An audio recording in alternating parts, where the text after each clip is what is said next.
Chapter 71. Hundreds of noble girls gather together, and the sisters get married together. You are listening at novelfull.audio.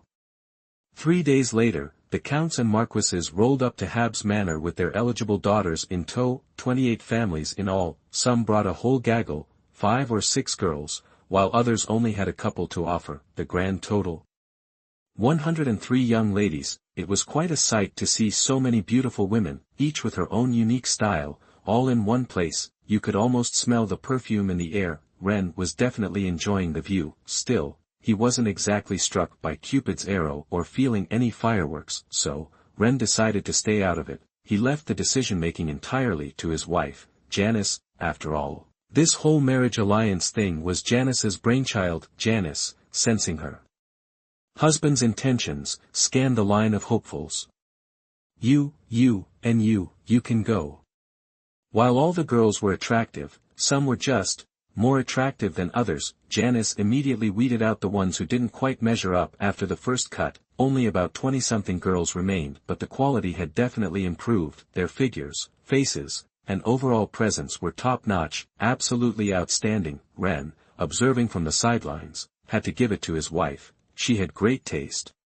Her aesthetic sense was spot on, exactly what he liked. Next, Janice started digging into the specifics of each of the remaining 20 or so girls, things like family history, potential for magical development, current power level, the works. She also tried to get a read on their personalities through conversation. That round eliminated another 17. These girls had either personality flaws or were lagging behind in their training. The 5 that were left weren't just gorgeous and charming. They also showed serious promise when it came to magical aptitude. And let's be real, anyone with that kind of potential, the kind that could boost a family's prestige, is usually kept for themselves, not handed off in a marriage deal. Even when it comes to girls, that's how it goes. Usually, they're the ones getting married into the family. You have to admit, the families behind these 5 girls were pulling out all the stops to get Rennes. The 17 rejected girls were understandably miffed. They didn't think they were any less deserving than the chosen few. As for the 5 finalists, they were a mix of excited, happy, and nervous.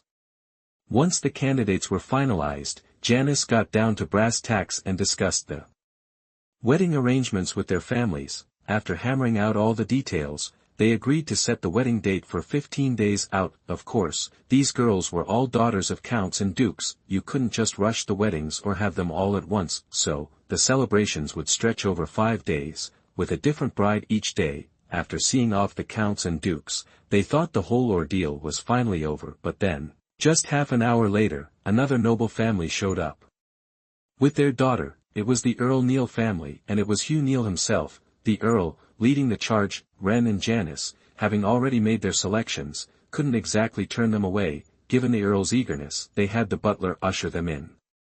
Selina, no more shenanigans. Because of your little stunt this morning, the Neal family is already way behind the other families. You need to be on your best behavior and win over Duke Rennes. Got it? Before going inside, Earl Hughesman Neal gave his daughter a stern talking to. This marriage alliance was a golden opportunity for the Neal family. He couldn't afford any slip-ups. Selina didn't say anything. Her face just got paler. Selina, don't worry. If you don't like Duke Rennes, I'll find a way to help you. Emick, her sister, felt for her and quickly squeezed Selina's hand, offering words of comfort. Thank you, sis. Hearing her sister's words, Selina's spirits lifted a bit. The butler led them to the reception room. Greetings, Lord Rennes. Earl Hughesman bowed in the proper noble fashion. Rennes gave a curt nod in return. After a few pleasantries, they cut to the chase. Both the girls you've brought are quite lovely. Especially the redhead. Her high potential for magic makes her a very suitable match for my husband. As for the other girl, her abilities are a bit lacking. Would you be willing to offer the redhead as my husband's bride? After a little probing, Janice got straight to the point. Absolutely. It would be an honor for my daughter to marry Duke Rennes. A hint of joy flashed across Earl Hughesman's face as he readily agreed. Why else would he bring his daughter all the way to Habs Manor? Marrying into the Rennes family was the whole point. Hearing Hughesman's answer, Janice immediately started discussing the wedding arrangements. While the two were busy hammering out the details, Emick couldn't help but tug on her sister's sleeve. "Selina, what do you think of Duke Rennes?" "He's not bad." Watching Rennes casually sipping tea in the main seat, Selina answered honestly. She had pictured Duke Rennes, the man she was supposed to marry, as a wizened old geezer, but he was actually young and handsome. If she didn't know how old he was and if he didn't carry himself with such a mature air, she would have pegged him as her peer. The moment she saw his face, all her reservations about the marriage vanished. She even started to feel a little excited. I mean, come on, he was handsome, powerful, and held a high position. Missing out on someone like that, she'd probably have a hard time finding someone else who measures up. So, Selina had already made up her mind about Rennes. Noticing the shift in her sister's tone, Emick was surprised. "Selina, you're not against the marriage anymore?" "Nope." Selina blushed and nodded. Her face was flushed with shyness. She was feeling pretty awkward about her earlier fuss, but oh well, she was a little embarrassed. "Don't be. As long as you're happy." Snapping out of her thoughts, Emick smiled warmly. It was pretty lucky to have found a husband who met her expectations. Hearing this, Selina was deeply touched. Her sister was the best. If it were up to her, she'd spend forever with Emick. Thinking about it, Selina's eyes lit up, as if she had an idea. She suddenly turned to Emick. "Sis, I don't want to be separated from you. How about you marry Duke Rennes with me?" Chapter 72, The Envy of the Young Nobles, The Trace of the Silver Dragon Girl. You are listening at novelfull.audio. "Selina, what are you even talking about?" Emick's face flushed, hearing her sister's crazy idea. "I'm serious," Selina said, staring at her sister with all sincerity. This wasn't just about wanting to stay with Emick, who had always been there for her. It was also for Emick's own good. Selina knew Emick's magical talent wasn't great, and she'd probably be married off for political reasons. Since that was inevitable, why not marry Duke Rennes alongside her? He was perfect except for the age gap. Word was, he treated his wives well. If they passed up this chance, Emick would never find a catch like Duke Rennes again. "Selina, cut it out." Emick sighed softly. "Haven't you heard? Duke Rennes' wife already turned me down." She understood her sister's good intentions, but her talent was just too subpar. Low-grade aptitude for both chi and magic, she simply didn't meet Duke Rennes' requirements. "You never know until you try," Selina insisted. "You're sweet and understanding, the perfect wife and mother. No man could resist you. Let me put in a good word for you." Ignoring Emick's protests, Selina dashed toward Rennes. "Something you wanted to say?" Rennes asked gently, setting down his teacup as Selina approached. This red-haired girl was about to become his fiancée. He couldn't afford to be aloof. I have a question. If you marry me, would you also consider marrying my sister, Emick? She's taken care of me since I was a kid, and I don't want to be separated from her." Selina blurted out, nervously eyeing the handsome Duke. Rennes was clearly taken aback. He hadn't expected Serena to ask him to marry her older sister too. He paused, carefully examining Emick. A perfectly oval face, fair skin like jade, and a curvaceous figure.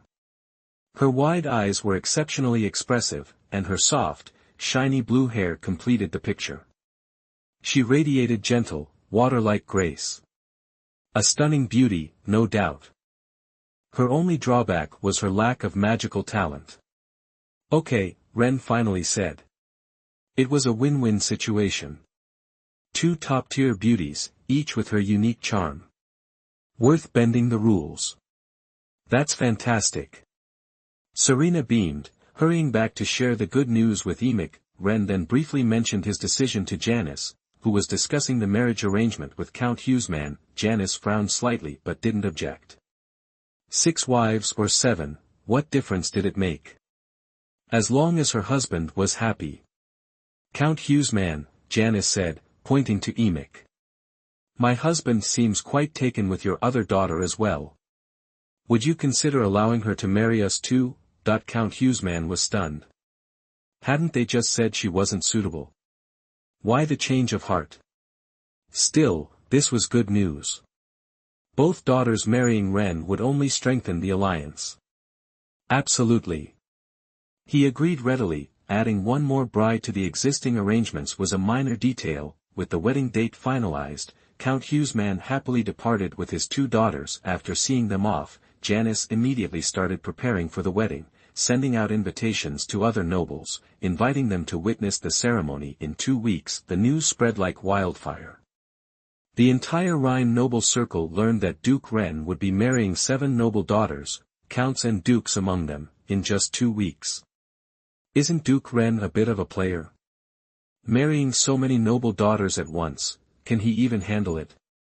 The old geezer's 70 and still stealing our girls. Despicable.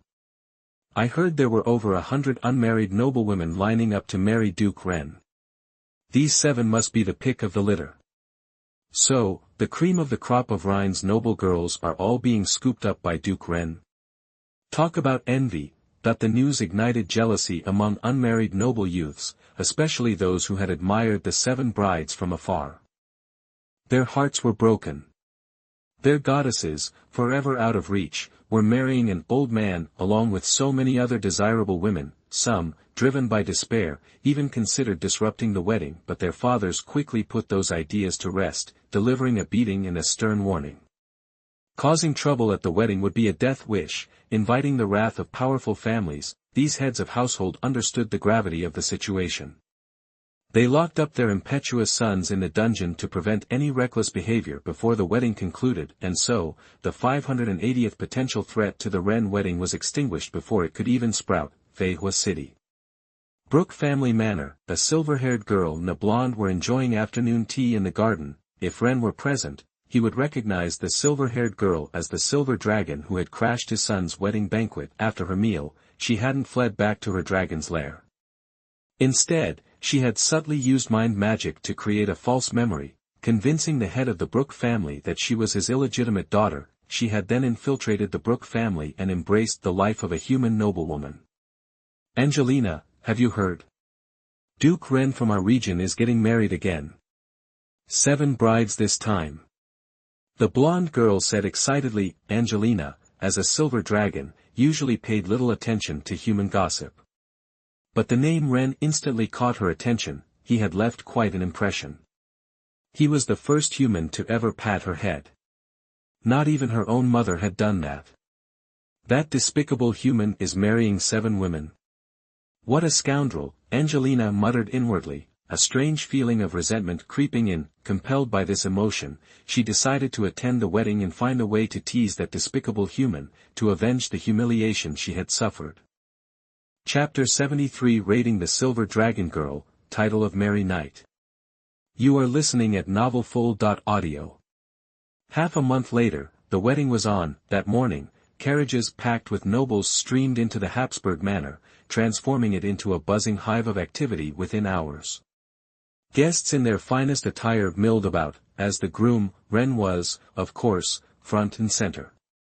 Dressed in a sharp suit and flashing a practiced noble smile, he greeted the arriving dignitaries. With his elevated status, he focused on receiving the higher-ranking nobles, the earls and above, while his wife, Janice, handled the middle and lower ranks. By noon, nearly every invited guest had arrived. Rennes, after hours of hosting, slipped away to his study for a breather before the ceremony. He sank into a chair, closing his eyes. A maid entered, carrying a tray. Lord Rennes, your black tea. She placed the pot and cup on his desk and then quietly left. Rennes opened his eyes, picked up the cup, and took a sip. Immediately, something felt off. The tea had a strange taste, like something had been added. Not poison, though, more like a strong sedative. After just 2 sips, a wave of drowsiness washed over him. Someone's trying to pull something, he thought, a cold glint in his eyes. He didn't react outwardly, remaining calm. Rennes used the purification magic from his arcane knight inheritance to cleanse the toxins from his system. Then, he slumped onto the desk, feigning sleep, hoping to draw out whoever was behind this. After all, it was a sleep potion, not poison. Whoever was plotting this had something else in mind. They'd likely make a move once he was out. Sure enough, just 2 minutes after Rennes pretended to fall asleep, a silver-haired girl in a fancy princess dress tiptoed into the study. Hee hee. So you think you can touch this dragon's head? She giggled. Let's see how I mess with you. Staring at the unconscious Rennes, Angelina stuck out her tongue, plotting to use her mind magic to make him dance in front of everyone at the wedding, payback for the head-rubbing incident. But just as Angelina was about to take control, Rennes sprang up from the desk. Powerful dazzle spell. The arcane magic struck Angelina directly, catching her completely off guard. While arcane magic might be harder to master than regular magic, its spells are potent. This level 3 spell packed the punch of a level 4 spell, without any defense. Even a silver dragon, with its natural magic resistance, would be stunned for a second or two. When Angelina shook off the daze, she found her hands pinned to the desk by Rennes. Ah! You creep! What do you think you're doing? Astonishment flashed across Angelina's face, quickly replaced by a terrified expression as she struggled. Even in human form, she was still a dragon. As she fought, Rennes felt a surge of incredible force. But Rennes, with his 2 perfect promotions and the golden dragon bloodline, was no pushover. He was likely stronger than a young, prime red dragon, not to mention a silver dragon, which prioritized magic. With a burst of strength, Rennes held Angelina down like a vice. The scene looked bizarre, a big guy bullying a seemingly defenseless beauty. The silver dragon girl, shocked by Rennes' inhuman strength, quickly shifted tactics, trying to cast a spell. But Rennes cut her off. A move from the arcane knight skill, Silent Strike, disrupted her magic, temporarily preventing her from casting. Panicked, Angelina cried, "Shouldn't I be asking you what you're doing? Why did you put something in my tea?" Having Angelina completely under control, Rennes interrogated her, his face unreadable. I didn't mean any harm. I just wanted to." She stammered, like a child caught red-handed. It was mortifying. She'd meant to pull a prank, and instead, she was pinned down. It was the most awkward situation she'd ever been in. Seeing the silver dragon girl flustered, Rennes allowed himself a small smile. He'd been awake for her monologue and knew she was plotting something. He had played along to turn the tables and teach her a lesson. He cut her off. "No need to explain, Miss Angelina. I was being nice, ignoring you sneaking into my wedding and eating. And this is how you repay me. Seems like I..." He paused, leaving the rest unsaid. The inexperienced silver dragon girl almost burst into tears, her mind racing with images of dungeons and whips, ripped straight from dragon legends about sadistic human nobles. "I can give you treasure. Just let me go." Angelina pleaded. She couldn't win, couldn't escape. To protect herself, the young silver dragon was ready to swallow her pride. "What valuables do you have?" Rennes asked, feigning interest. "I don't have any on me, but I have some at home," she promised. "If you let me go, I'll give you a legendary weapon." She was sure that the despicable human would take the bait. It was a legendary weapon, after all, second only to an artifact. Of course, she had no intention of actually giving it to him. It was just a way to get out of this mess. Her mother's hoard did contain a legendary weapon, but she'd be grounded for life if she even thought about giving it away.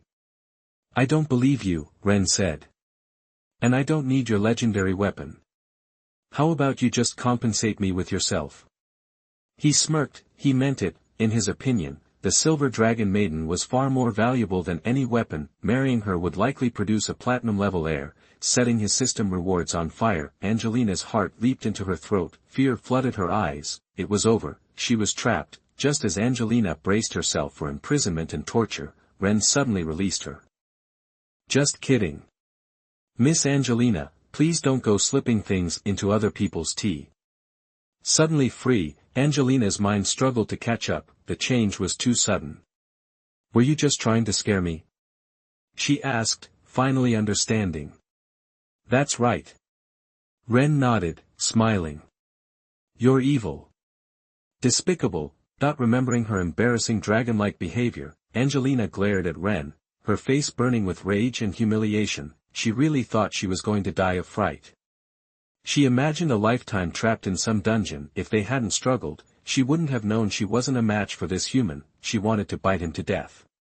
"If you don't leave, I can't guarantee what might happen," Rennes said, preparing to tease her further. Angelina trembled. "Just you wait. I'll get you for this."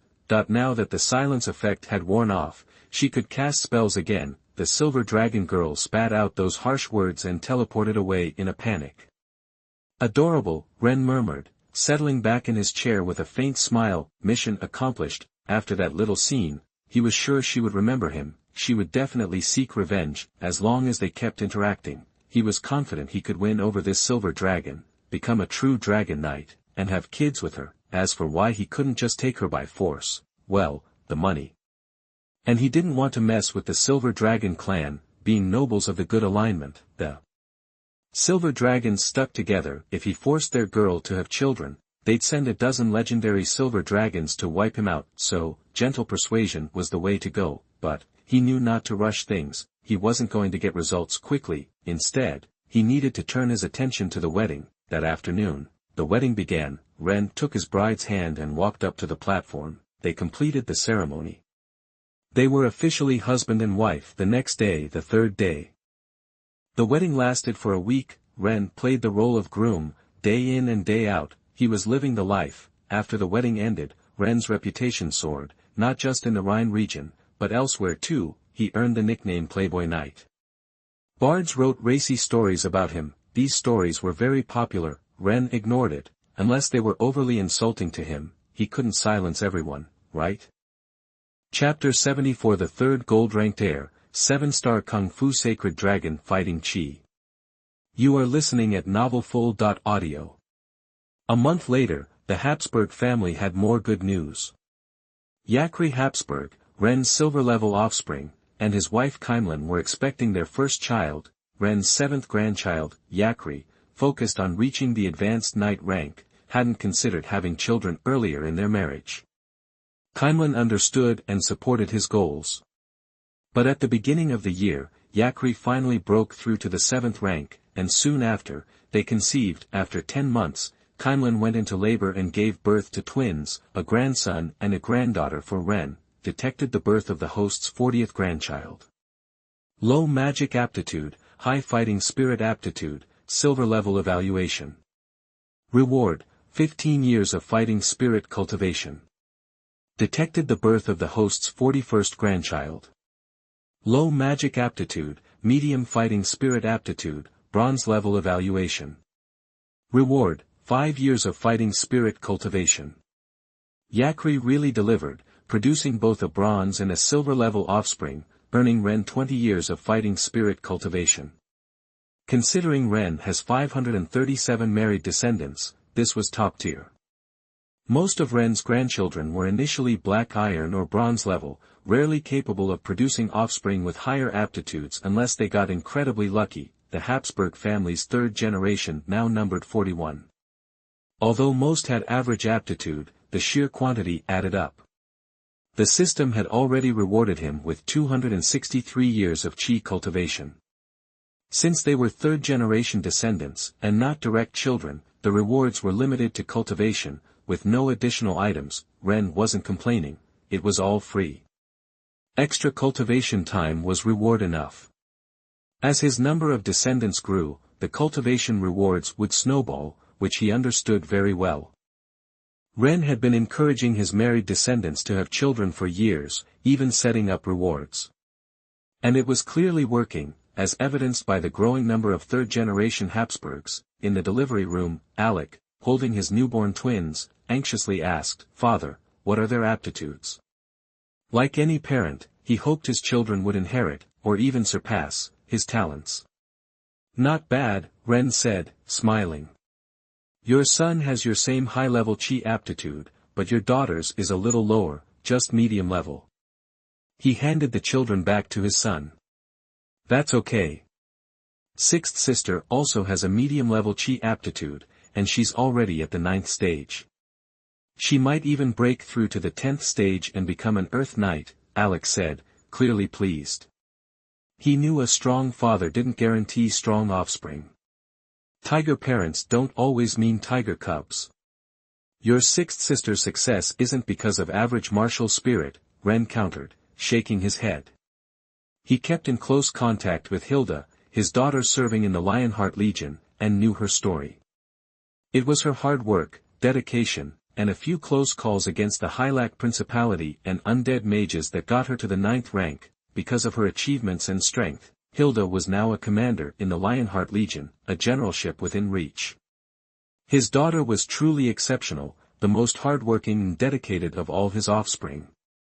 If only her cultivation aptitude had been higher, she'd already be an Earth Knight. If the system would reward me with a high-level martial spirit aptitude potion, I could send it to Hilda. Rennes thought as the seasons changed. 2 more months passed. Rennes had been busy sowing seeds with his 7 new wives. Thanks to his efforts, all 7 were pregnant, expecting children around August or September of the following year, adding to Rennes' joy. 17 wives, and only Janice wasn't pregnant. Jessica, Layla, Murphy, Betty, and Charlotte were the first to conceive and were now about 7 months along, 3 months from giving birth. Rennes was really looking forward to the arrival of his 5 children during this time. While developing his territory, Rennes also took care of his pregnant wives, filling his days. 3 months later, Jessica, Layla, Murphy, Betty, and Charlene's bellies were huge. The women were at their due dates, and Charlene was the first to give birth to a boy. The following week, Layla, Murphy, Betty, and Jessica also delivered their offspring, detected the birth of the host's 62nd child. Average magic aptitude, average fighting spirit aptitude, bronze level evaluation. Reward, 10 years of fighting spirit cultivation, 1 year of magic cultivation. Detected the birth of the host's 63rd child. Average magic aptitude, high fighting spirit aptitude, silver level evaluation. Reward, 30 years of fighting spirit cultivation, mastery of basic magic arrays. Detected the birth of the host's 64th child. Low magic aptitude, average fighting spirit aptitude, bronze level evaluation. Reward, 10 years of fighting spirit cultivation. Detected the birth of the host's 65th child. Average magic aptitude, extraordinary fighting spirit aptitude, gold level evaluation. Reward, 100 years of fighting spirit cultivation, 20 years of magic cultivation, 7-star technique, dragon fighting spirit. Detected the birth of the host's 66th child. Average magic aptitude, average fighting spirit aptitude, bronze level evaluation. Reward, 10 years of fighting spirit cultivation, mastery of low-level magic botany. Chapter 75 Invitation from the King, Royal Banquet. You are listening at novelfull.audio. Rennes was in his study, sorting through his recent rewards. The latest batch of kids were fairly average, but Betty had given him a real surprise. She popped out a golden level heir. That made it 3 bronze level, 1 silver level, and 1 golden level kid. The system rewards from these 5 were pretty sweet: 160 years of chi cultivation, 21 years of magic cultivation, plus proficiency in basic magic arrays and low-level magic botany. Oh, and a 7-star technique, Holy Dragon Chi. Of all that, the Holy Dragon Chi was the real prize. According to the system, this technique offered purification, exorcism, healing, and even immortality. It packed a serious punch, way more than the wild dragon chi he was currently using. Rennes snagged the Holy Dragon Chi and, after getting the instructions, immediately started converting his energy. Maybe it was his golden dragon blood, but he picked it up fast. In just half a day, he'd switched all his wild dragon chi to Holy Dragon Chi. The conversion process refined things, reducing his total chi by about 10%. But the trade-off was totally worth it. Once he was done, the intensity of his chi had jumped 5 times over, like upgrading from regular steel to some super hard alloy. That 7-star chi technique is the real deal, he said, feeling the power surging through him. Then, he claimed the rest of his rewards. Instantly, a flood of knowledge about basic magic arrays and low-level magic botany poured into his mind, assimilating as if he'd been studying it for years. At the same time, a huge surge of fighting energy and magic power flowed into his chi and consciousness. When it was all over, Rennes' fighting cultivation had gone from stage 13 to 14, and his magic cultivation was maxed out at stage 9. He was way stronger. Still, Rennes wasn't doing cartwheels. With the fighting cultivation he'd inherited and the 160 years from the baby boom, it had taken almost 400 years of cultivation to advance just one stage. Progress definitely slowed down the further you got, but hey, he was a stage 14 knight now. 2 more stages and he'd be legendary. That was exciting news. On the Roland continent, becoming a legendary professional was the only way to truly be considered one of the big dogs. You'd get respect wherever you went. 2 months later, Rennes was still trying to figure out flower essence extraction. He didn't know the specifics from his past life, so his perfume plans were on hold. Then, getting the hang of basic magic arrays from the system sparked an idea. He'd use magic arrays to extract the fragrance. After some trial and error, he nailed it. He used burning, transformation, and refining magic patterns to design a set of extraction arrays that pulled the aromatic substances from flowers. With that done, the rest was easy. It was just a matter of mixing the substances in different proportions to create different perfumes. Of course, since it was a new design, the energy circuit on his extraction arrays was pretty rough. It cost a fortune to run. Extracting a ton of flowers burned through magic crystals worth almost 3,000 gold coins. If he wanted to do this on a large scale, he had to cut those costs. Otherwise, each bottle of perfume would cost hundreds of gold coins, and only the richest noble ladies would be able to afford it. Just as Rennes was about to tinker with the extraction arrays, an envoy from the Kingdom of Lance showed up in the Eagle's domain. The king had sent them to invite Rennes to a royal banquet. It turned out that the king's brother, Duke Norman, had just broken through stage 13 and become a Sky Knight. The king was throwing a banquet to celebrate, inviting all the big-shot nobles from the kingdom. As a top duke, Rennes was naturally on the guest list. The banquet was in 10 days. Guess I'll have to put the array improvements on hold, Rennes thought. Seeing the envoys off, he couldn't just blow off the king's invite. After getting things in order at home, telling his wives he'd be at the banquet, Rennes and his night guards headed toward the capital, Dibite, about 300 miles away. Gotta get those flowers. To keep up with his men, Rennes didn't summon his holy light warhorse. Instead, he rode a wind chaser, a special horse bred using the advanced method he'd gotten as a system reward. Compared to the swift wind horse, the wind chaser was 10 times faster and had way better endurance. Knocking out thousands of miles in a day was no problem. A day later, Rennes and his crew rolled into the royal city of Dibite and made their way to the palace. After showing his invite and ID, Rennes was escorted by palace guards to a fancy palace complex. This was the noble villa, specifically for visiting big-name nobles. Everything oozed wealth and class. Stepping inside, Rennes noticed a bunch of people already there. They were likely high-ranking nobles like him. Here for the banquet, Rennes didn't spot anyone he knew, so he walked through the long corridor with the guards until they reached his temporary digs, a golden palace. The noble world had a strict pecking order, so the villas had different perks to show off status. Being a duke, Rennes' place was definitely top tier. It was twice the size of the other villas, and decked out with luxurious features. There was furniture crafted from millennium purple cloth by master carpenters, and magical items for everyday convenience. For example, a white jade bathtub with heating and cooling magic patterns, and a water pipe that condensed moisture straight from the air.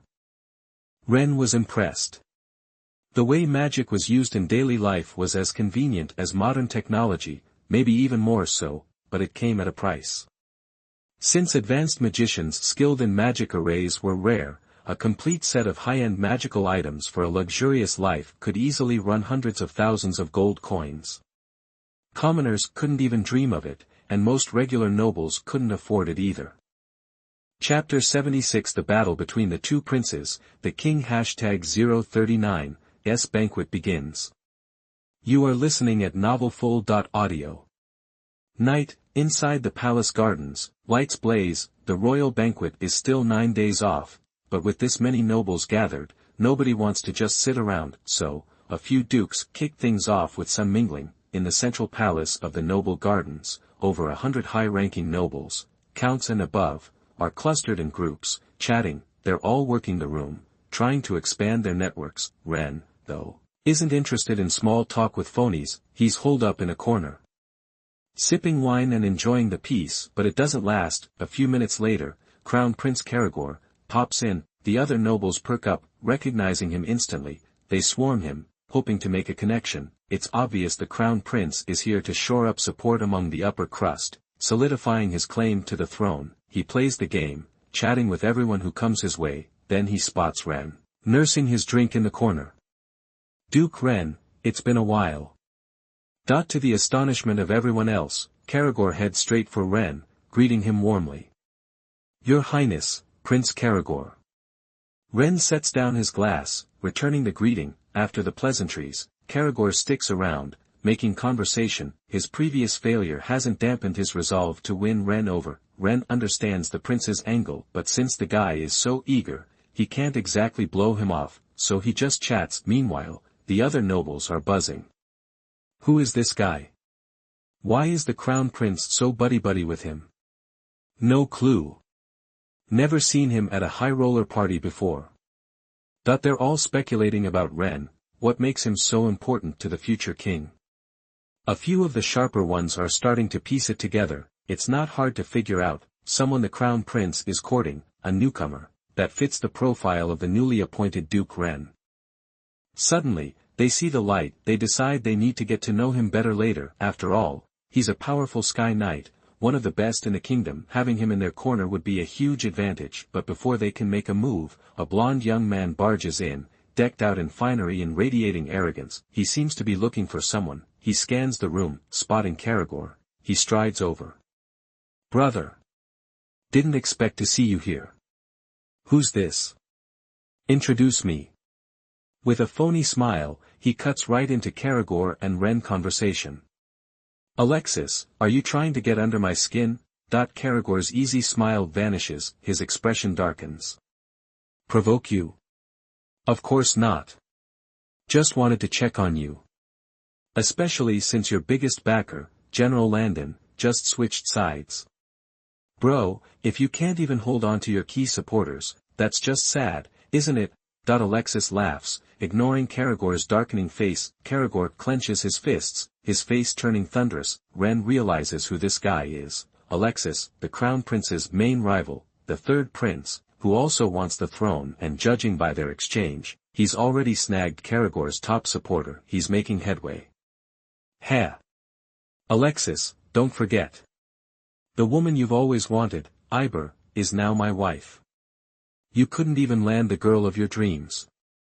What makes you think you can talk to me like that? Caragor snaps back, trying to keep his cool. Oh. Gore. Say that again.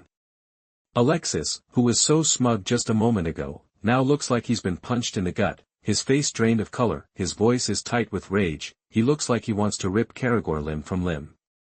What if I do? Caragor says coldly, it's the truth. Heir is my wife, and I sleep with her every day. You? Alexis is shaking with rage. He reaches for his sword, but the other nobles aren't about to let the two princes duke it out. If one of them gets hurt, or worse, they'll all be in deep trouble, facing the king's wrath. They jump in and separate the two princes before things escalate. The anger clouding their judgment fades. They glare at each other and stomp off in opposite directions. The party returns to normal. Rennes hasn't said a word this whole time. He just watches. He doesn't want any part of the power struggle between the Crown Prince and the third prince. He definitely doesn't want to get dragged into the messy battle for the throne. After the princes leave, the other nobles descend on Rennes, eager to make his acquaintance. He's swamped. After offering a few polite responses, he cuts out early. For the next 9 days, to avoid the crowd, Rennes skips the parties. He spends his time in his room, perfecting the magic circle he's been working on. 10 days later, the royal banquet kicks off as planned. Chapter 77. 10 Princes Plotting to Seize the Throne. You are listening at novelfull.audio.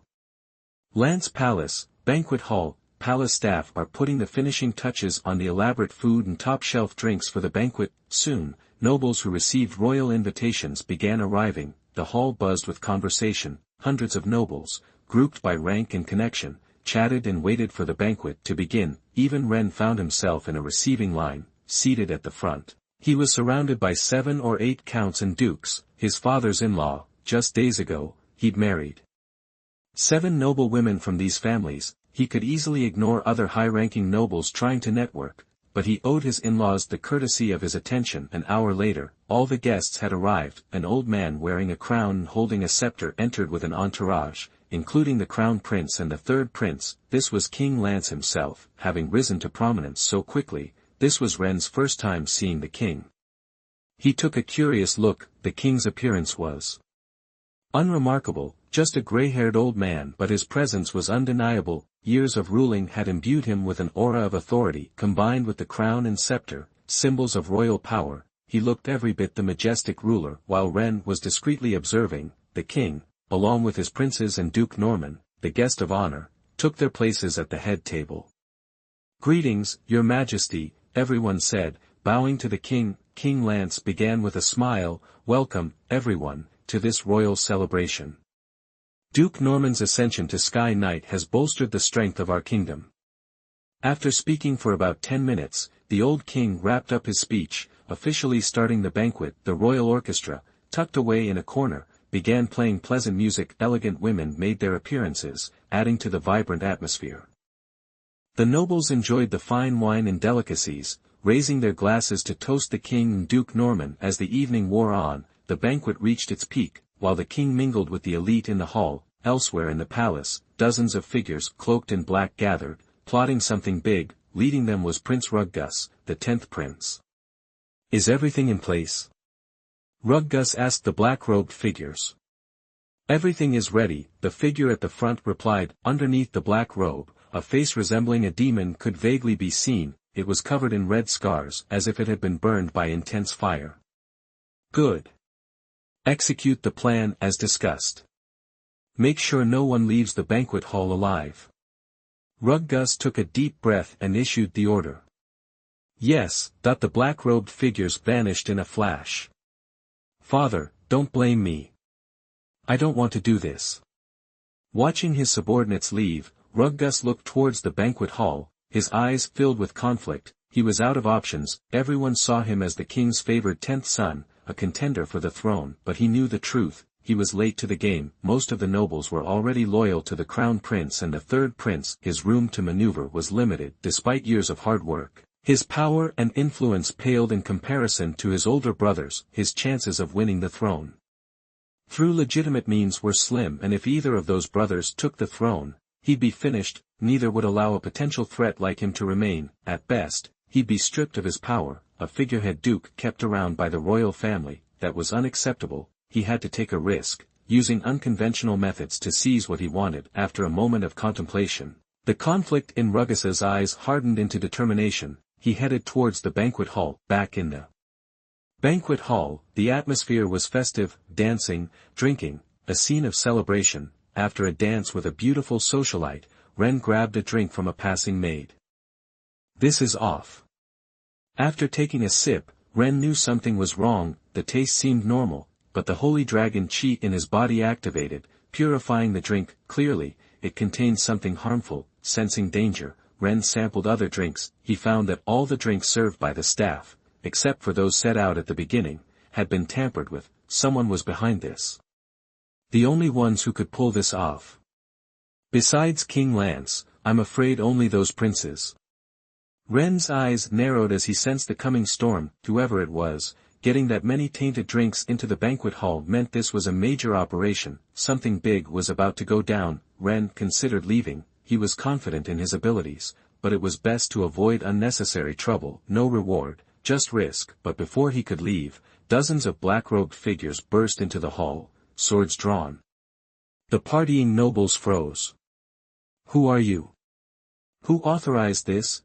King Lance stood, his face contorted with fury. The black-robed figures didn't answer. They immediately began attacking. Their goal was to subdue everyone present, but the nobles weren't helpless. Most had some fighting ability. they activated their chi and fought back. The magnificent banquet hall transformed into a battlefield. The nobles had the advantage in terms of skill and numbers. But because they had consumed the tainted drinks, the more they used their chi, the weaker they became. The tide quickly turned against them. The situation became dire. Chapter 78, Demon Lord Projection arrives. You are listening at novelfull.audio. Palace Banquet Hall. These snakes. How low can you go? That the nobles felt their strength fading fast. They knew they'd been played. They exploded with everything they had, unleashing their most devastating attacks. They wanted to take out the black-robed figures before they were completely helpless. Thunderstrike. Blade Fury. Earth Shatter. Instantly, a barrage of lethal moves, crackling with energy, slammed into the black-robed figures. Faced with such a fierce counterattack, the black-robed figures didn't dare mess around. They revealed their ace in the hole, demonic transformation. In seconds, their bodies ballooned, morphing into grotesque monsters, 25 feet tall, with dark red skin and razor-sharp horns. They radiated pure evil, transformed. Their power skyrocketed more than tenfold. They shrugged off the powerful martial arts techniques like they were nothing. Then, the monsters, formerly black-robed figures, unleashed unholy magic. Cursed words. Dark Blast. The nobles, already weakened, couldn't withstand the monster's onslaught. 1 down. 2. 3. In a heartbeat, over a dozen nobles were badly hurt. Seeing things fall apart, King Lance jumped into action. He turned to his brother, Duke Norman, who was trying to flush the poison with his chi, and ordered, "Norman, I need you. Get these guys taken care of." That if a bunch of high-ranking nobles died in the palace, all hell would break loose. The whole kingdom of Lance would be in chaos. He couldn't let that happen. Got it. Norman nodded. He hadn't gotten rid of all the poison, but he'd managed to keep it in check. He was good to go for a little while. Just as Norman was about to step in, Prince Ruggus, who looked scared stiff, suddenly snapped. He revealed his Sky Knight-level strength and rammed a sword right through Norman's heart. Ha, ha, ha. Clutching the sword in his chest, Norman looked at Ruggus, his eyes wide with disbelief. He couldn't even get a word out before he collapsed. Ruggus. What the hell are you doing? King Lance was shocked and furious. The eldest prince and the third prince were speechless. Father, haven't you figured it out yet? I planned all this. To grab the throne, I made a deal with the Lord of the Abyss, and it cost me plenty. Uncle Norman was going to mess with my plan, so I had to take him out. Ruggus flicked the blood off his sword and said coldly. You traitor. You're going to destroy the kingdom of Lance. King Lance was even more shocked and angry. He couldn't believe his youngest son was this insane. He'd made a deal with the Lord of the Abyss, who lives in the deepest pit, just to seize the throne. The Lord of the Abyss is one of the most evil beings in the world. Every time they invade Roland, they bring death and destruction. He's basically public enemy number 1 for everyone on the continent. If anyone found out he'd made a deal with a demon lord, the legendary heroes of the righteous factions would come down on the kingdom of Lance like a ton of bricks. Destroyed? As long as I clean up the mess, who's going to know I made a deal with the demon lord? A weird green light flashed in Ruggus' eyes. He was prepared for anything. In his previous deals with the demon lord, he traded the souls of dead prisoners for power for himself and his followers. This time, he planned to harvest the souls of all the nobles and offer them to the demon lord.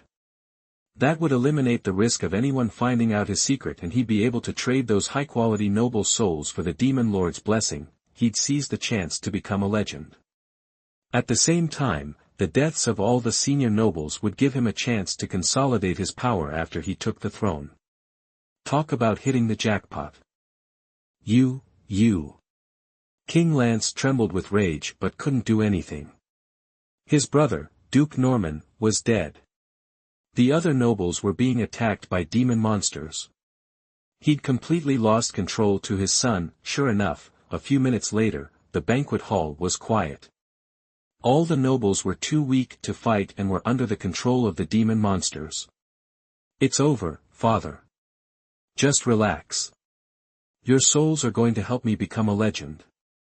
I'll take your throne and make the kingdom of Lance even stronger." Ruggus laughed and pulled out a green scythe that radiated evil from his ring. He was ready to harvest everyone's souls. Just when everyone thought they were doomed, Rennes stepped in. He'd been pretending to be poisoned, observing the situation. He thought it was just a power play for the throne, and the nobles were just caught in the crossfire. Rennes didn't want any part of it, but this 10th prince was off his rocker and wanted to kill everyone and steal their souls. He had no choice. He wasn't about to let that sickle get anywhere near his neck. He had to take this prince down. He channeled his chi, turned his hand into a sword, and slashed, storm slash. A thin, blue sword shot through the air and struck Ruggus. Nobody expected that Rennes, the hidden 6th prince, was still in the game. Ruggus, who was about to finish everything, didn't even have time to react before his head was sliced off by the storm sword. Blood gushed from his neck. Then, several holy light swords flew out and killed all the demon monsters disguised as black-robed figures. What? King Lance and the nobles were stunned. Then, they realized they were alive and were ecstatic. "We're alive. Thank God. We owe it to Duke Rennes. We were toast if he hadn't stepped in." Just when everyone thought it was over and was ready to thank Rennes, Ruggus' body started to change. A black mist, radiating evil, rose from his corpse. The body began to twist. Finally, it turned into a 30-foot-tall demon with an eagle's beak, bat wings, and a blazing sword. The second this demon appeared, the entire banquet hall was filled with a tangible aura of evil. The projection of the demon lord had arrived.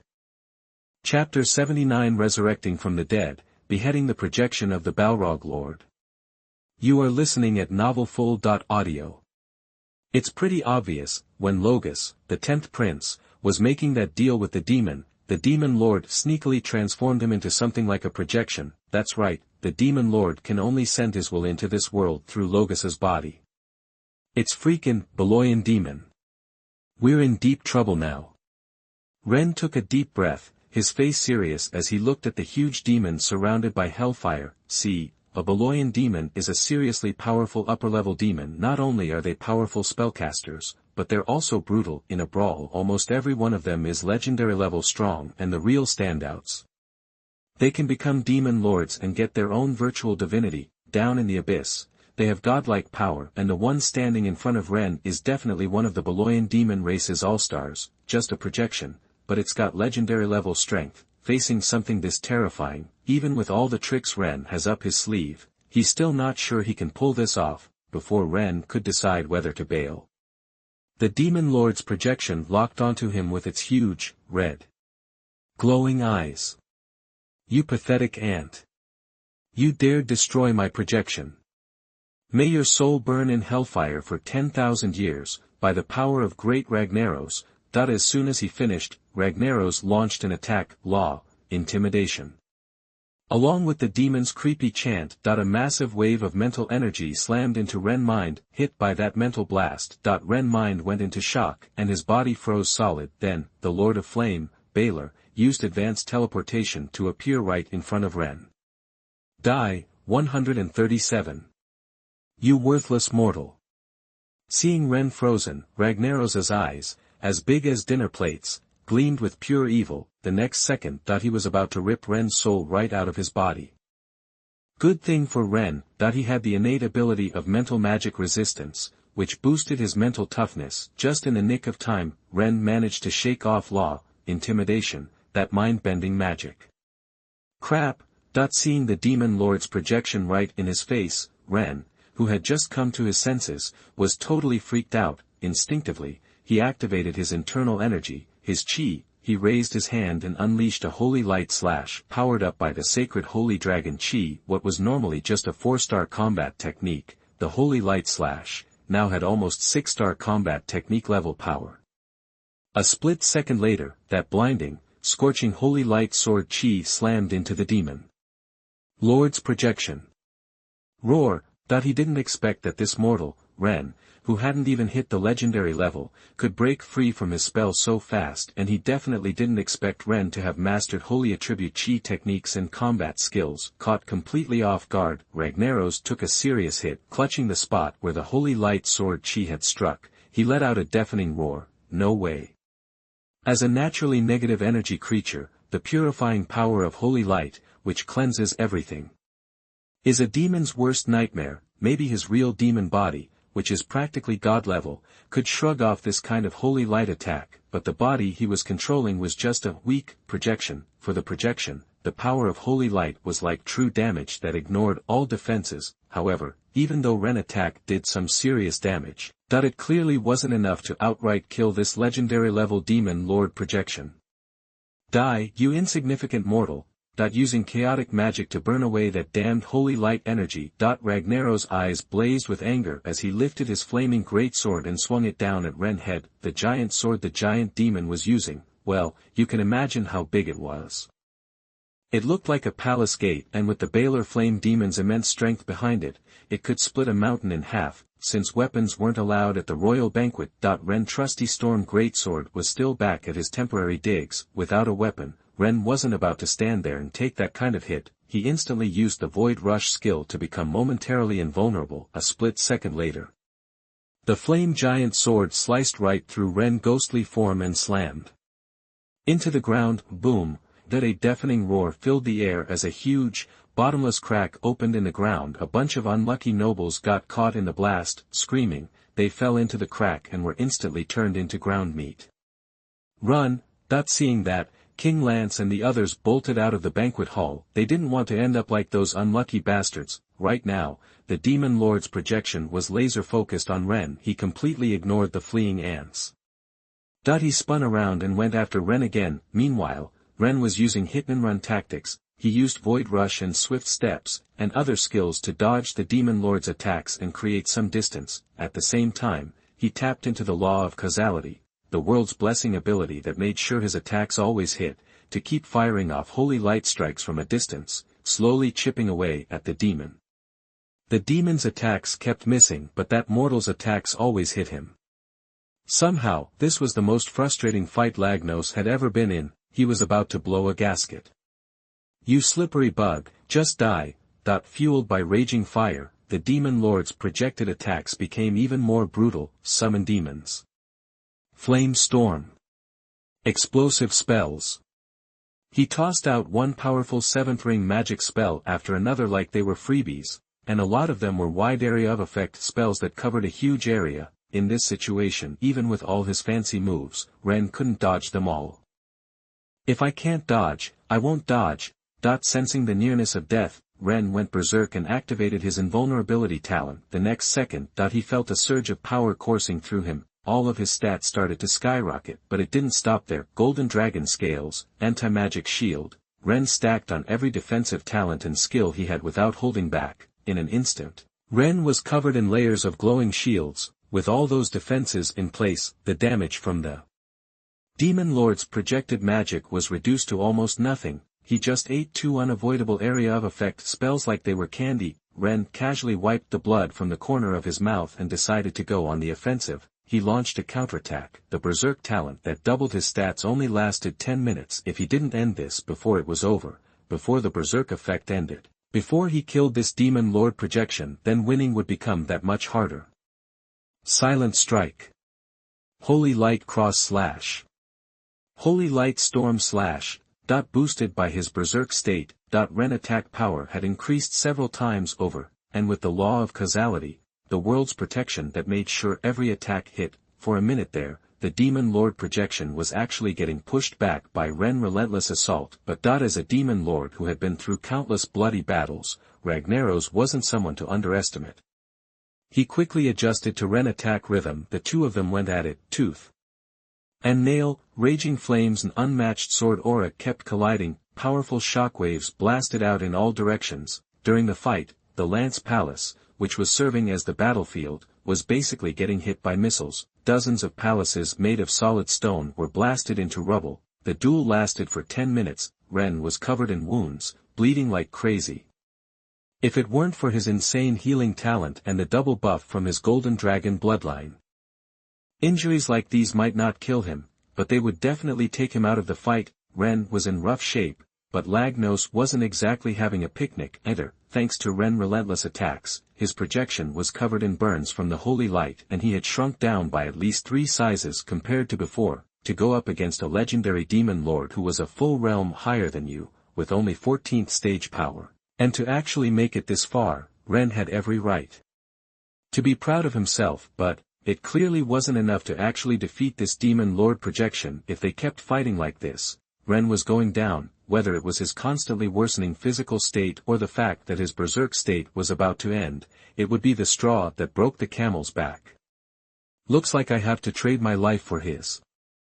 Feeling his power fading fast, Rennes' eyes flashed with grim determination. The next second, he charged straight at the demon lord's projection like he had lost his mind. This mortal's burst skill had ended. He was going to fight to the death, using himself as a shield. Seeing this, Lagnos' eyes flashed with mockery, like a cat playing with a mouse, that he didn't even try to stop Rennes from getting closer. When Rennes finally rushed in front of him, Lagnos' eyes flashed with cruelty as he raised his flaming giant sword and swung it down hard. Rennes' body was instantly sliced in half and burned to ashes by the hellfire. You were a fragile mortal. But you fought my projection avatar this far, you can be proud. After finishing the job, Ragnaros said those words, turned, and started walking out of the palace. He wanted to use the remaining time of this projection avatar to snag more human souls and drag them back to the abyss. Otherwise, this whole thing would be a major loss. He'd wasted such a rare human projection avatar for nothing. Just as Ragnaros turned around. Holy light breaks evil slash. Swoosh, a sword of pure energy, radiating blinding golden light, instantly pierced through the demon lord's projection from behind. How is this possible? That he spun around. Ragnaros seemed to see something that defied belief. His eyes were wide with shock and confusion, because he found that Rennes, the guy he had just burned to ashes, was standing there again, completely unharmed. Not only had all his injuries vanished, but his strength had more than doubled. Nothing is impossible, Rennes said, putting even more power into the holy light sword in his hand. The next second, as if it couldn't take any more, the huge demon lord projection crumbled from existence. All that was left was a huge, crystal-clear ruby as a trace of his existence. Chapter 80 Marrying the Princess, the first beauty in the Duchy of Lance. You are listening at novelfull.audio. Finally, it was over. Seeing the demon lord's projection vanish completely, Rennes let out a huge sigh of relief. Damn, that demon lord's projection was ridiculously strong. If he hadn't been a legendary arcane knight with 2 seriously OP blessings, he'd be toast, especially the 12 trials blessing. That was a game changer. Not only did it bring him back from the brink, fully restored, but it temporarily doubled his strength. It's what flipped the script and turned a loss into a win. Gotta lay off those kinds of tactics in the future. Rennes was still rattled. Even if death wasn't permanent, the pain was unforgettable. The image of being sliced in half by the demon lord's projection and incinerated was still burned into his memory. After a moment to recover, Rennes pushed down the bad memories and walked over to pick up the massive red gem left behind. As soon as he touched it, a wave of scorching heat hit him. He realized this gem contained an insane amount of high-level fire elemental energy. This was definitely a legendary tier fire magic material. The intensity and quality of the fire energy inside was 10 times stronger than the fire elemental core he'd bought for his arcane knight promotion. This thing would easily fetch 7 or 8 million gold coins. Sweet. Way better than what that evil god projection left behind. After a quick check, Rennes nodded, pleased. Years ago, that when he'd taken down an evil god's projection, he'd found a similar red crystal, but that crystal was filled with some seriously nasty, contaminating energy. He'd spent years trying to find a use for it, but no luck. It was totally useless. Compared to that this legendary fire elemental gem from the Flame Demon Lord was top tier. Perfect for a legendary fire magic array or crafting some badass fire weapons. Rennes pocketed his loot. The King of Lance and the others, who had booked it to avoid getting caught in the crossfire, cautiously approached now that the fight was over. Looking at the palace, mostly reduced to rubble, they were stunned. They looked at Rennes with pure awe. Lord Rennes, what about the demon? King Lance, the first to snap out of it, immediately asked about the demon lord's projection. Took care of it. Rennes cut him off, sounding annoyed. Honestly, that he wasn't thrilled with the Lance royal family. This whole mess wasn't even his problem to begin with, it was all because of that 10th prince, but here he was, cleaning up their mess, and it almost cost him his life. Who wouldn't be ticked off? Seriously? I can't even control my own kid. Maybe it's time I retired and started knitting. Rennes grumbled to himself. He shot the King of Lance another dirty look. That 10th son is a major disappointment. King Lance, sensing Rennes' vibe, knew exactly what was going on. He cursed inwardly. He'd seen the fight between Rennes and the demon projection. He knew how crazy powerful Rennes was. He was practically a legendary fighter getting on this guy's bad side. That could get the royal family kicked to the curb. No way. I gotta change Rennes' mind about us.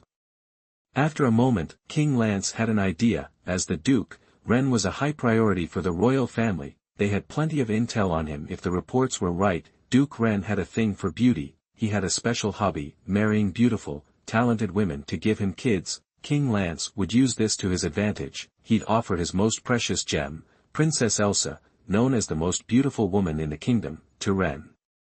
That would smooth things over. If it worked, that they'd lock down Rennes, who was strong enough to take on legends, and keep him on their side. It would also minimize the damage from this screw-up. After all, that rebellious son almost killed hundreds of nobles. Even if rogues acted alone, he was still family. Those nobles would want blood. If they didn't offer a good explanation, that the nobles might band together and overthrow the royal family. But an alliance with Rennes? That changed everything. Rennes had just saved a ton of nobles and his reputation was soaring. With Rennes on their side, the royal family could offer some concessions and move on. The nobles would have to think long and hard about the benefits of teaming up with Rennes. Please give me flowers. King Lance immediately plastered on a smile and said. Duke Rennes, my daughter Princess Elsa will be of age next year. I'm looking for a suitable husband for her. I was wondering if you might consider marrying her. If you agree, I'm willing to offer a miniature gold mine as her dowry. Rennes' eyes lit up. He'd heard of Princess Elsa, the kingdom's most beautiful woman. Rumor had it, she wasn't just a pretty face, but a serious talent. She had insane magical potential. At just under 18, she was already a 6th order mage. She was practically guaranteed to become a grand mage, and she might even become a 13th order mage. Plus, the refined gold mine as a dowry was super valuable. Refined gold was a rare, high-level magic metal. It was incredibly tough, almost impossible to break. People use it to forge heirloom level and epic level weapons. If you fused refined gold with a secret realm, you could create an ultra-strong metal that could be used to make legendary weapons. With all those uses, refined gold was worth a fortune. 1 gram went for 50,000 gold coins, and it was next to impossible to find. A miniature refined gold mine could produce 1 to 3 kilograms of refined gold. That might not sound like a lot, but even at 1 kilogram, that's 50 million gold coins. The Polish royal family was definitely pulling out all the stops, offering such a huge dowry to marry off a princess. Well, King, if you're going to be that generous, I can't say no. I accept your daughter, Princess Elsa. Knowing this was his reward for cleaning up the royal family's mess, Rennes took it without a second thought. Honestly, he was really interested in Princess Elsa. She was a real magical prodigy. Maybe their kids would have platinum-level potential. The thought made him giddy. Excellent.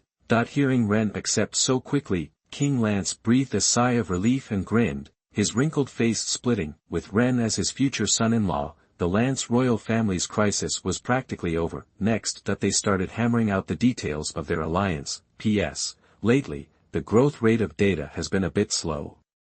The author here requests some flowers, reviews, and monthly tickets. In the future, the author will do his best to present more exciting content for everyone.